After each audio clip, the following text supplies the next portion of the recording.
My grandmother kept a small piece of jewelry in a wooden box under her bed. Not gold exactly, something older looking, with a reddish warmth to it that plain gold never has. When I asked her what it was made of, she said a word I didn't recognize at the time: Tumbaga. She said it like it was the most ordinary thing in the world, like everyone knew. I didn't think about that box again for almost 20 years. Then I started reading. Let's begin somewhere unexpected, not in the Philippines, not in a museum, not even in an archive. Let's begin in the mind of a craftsman who lived roughly 1,000 years ago, standing at a furnace somewhere on an island we now call Luzon, holding a piece of metal that was neither fully gold nor fully copper, but something richer than either, something intentional, a material that required knowledge, real knowledge, of smelting temperatures, of alloy ratios, of surface treatment techniques that wouldn't be formally documented in European metallurgy for another 5 centuries. That craftsman didn't leave a name. Nobody recorded it. History tends to forget the hands that do the actual work. What that craftsman left behind, though, that survived. The word Tumbaga comes from the Malay Tumbaga, meaning copper. The alloy itself is a fusion of gold and copper, sometimes with silver introduced into the mix. And what makes it remarkable isn't just its beauty. The surface treatment used by pre-colonial Philippine artisans involved a process of controlled depletion, removing the copper from the outermost layer using acidic plant solutions, leaving a surface that looked like pure gold while the interior remained structurally stronger and far less expensive to produce. European goldsmiths discovered this technique and called it depletion gilding. But Philippine, Colombian, and Mesoamerican craftsmen were already doing it centuries earlier, separately, without exchanging notes. That's not a coincidence worth brushing past. Stop for a second. Think about what that actually means. When multiple civilizations develop identical advanced metallurgical techniques without documented contact, there are 2 possible explanations.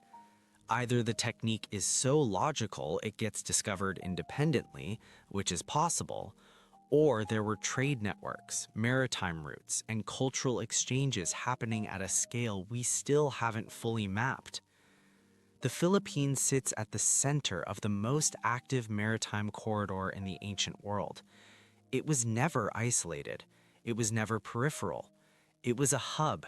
And the Tumbaga artifacts that keep surfacing across the archipelago are among the most direct physical evidence of that. Now, here's where the story shifts from metallurgy into something harder to explain. In 1981, a man named Robert Fox, an American anthropologist who had dedicated decades of his life to Philippine archaeology, made a statement about the Laguna copperplate inscription, which had been discovered that same year. The inscription, dated 900 CE, referenced trade, debt settlement, and social hierarchy in terms that implied a functioning, literate, legally sophisticated society. Fox understood immediately what the inscription suggested about pre-colonial Philippine civilization. He spent years trying to communicate the scale of what was being uncovered, not just isolated artifacts, not just a few ornaments, a system, a civilization with administrative complexity, trade law, written language, and material wealth that placed it comfortably alongside medieval kingdoms in terms of development. Fox was not ignored exactly, he was acknowledged. Then the momentum slowed.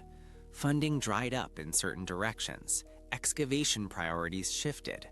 The archaeology of pre-colonial Philippine gold became a quieter field than the discovery rate suggested it should be.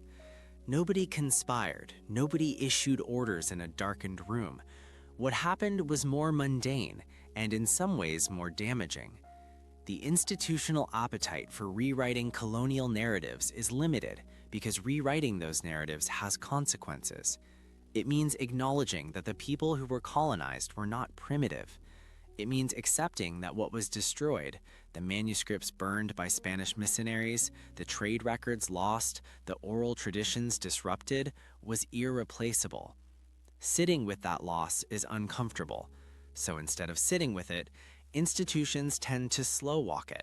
They fund adjacent research. They publish in journals that don't reach public audiences. They call for more verification, more context, more peer review, all of which are legitimate scientific processes, but which collectively function as a delay. The artifacts keep surfacing anyway. But there's a detail.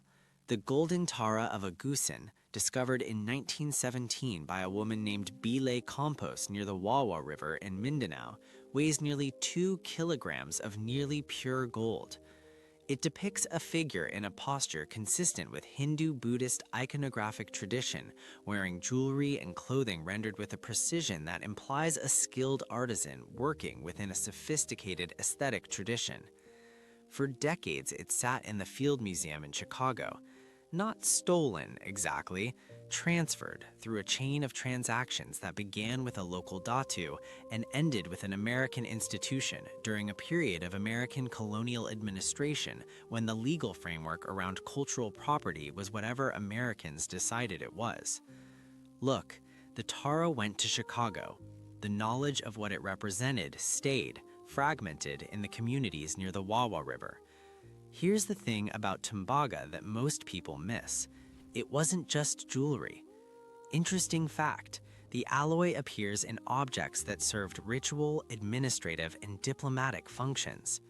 Kris handles, burial ornaments of a complexity that indicates the deceased held significant social position.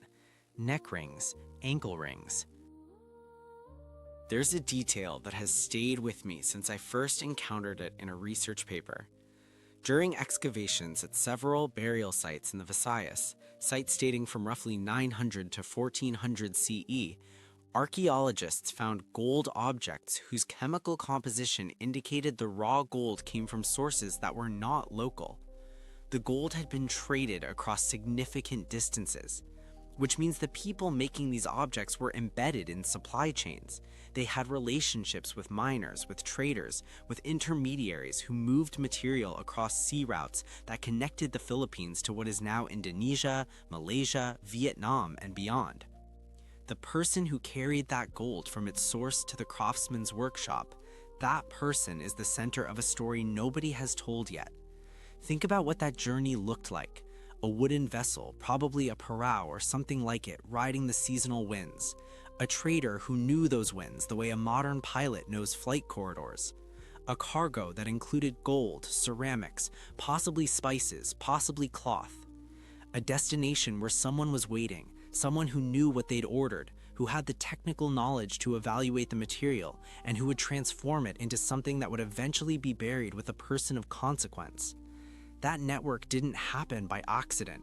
It was built over generations. It required trust, language, shared legal frameworks for debt and contract, exactly the kind of frameworks evidenced by the Laguna copperplate inscription. Now pay close attention, because what I'm about to say connects two things that seem unrelated.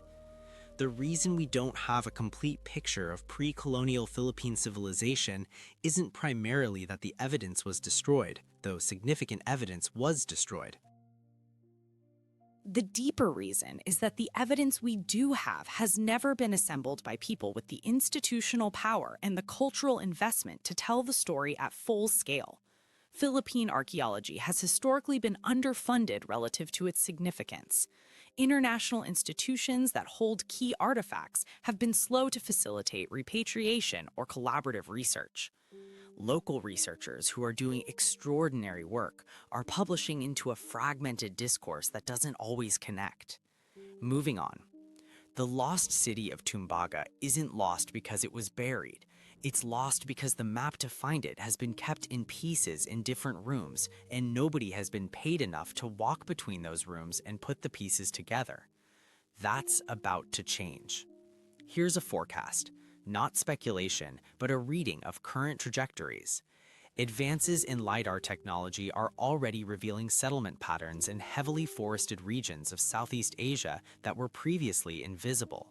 The same tools that uncovered the scale of Angkor Wat's urban infrastructure in Cambodia are being applied to sites across the Philippine archipelago. DNA analysis of burial remains is allowing researchers to trace migration patterns and kinship networks across the ancient maritime world with a precision that was impossible a decade ago.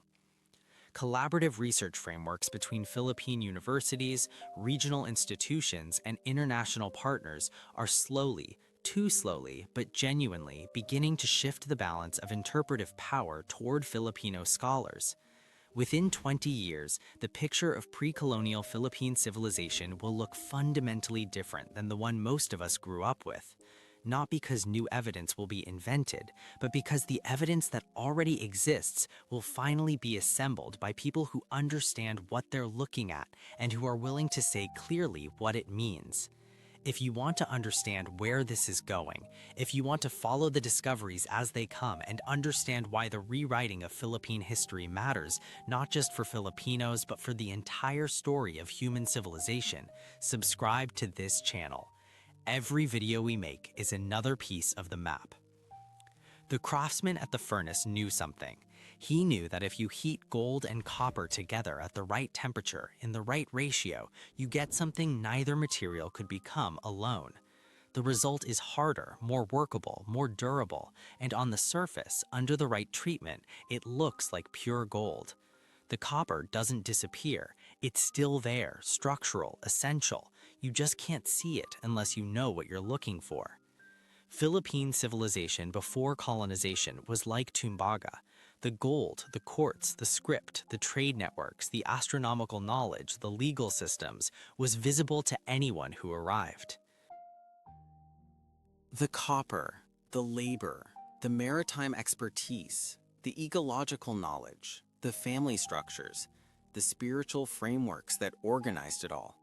That was the deeper layer. That was what sustained the visible beauty, truly beauty. Colonization didn't just take the gold, it separated the layers and told the story as if only one layer had ever existed. But there's a detail.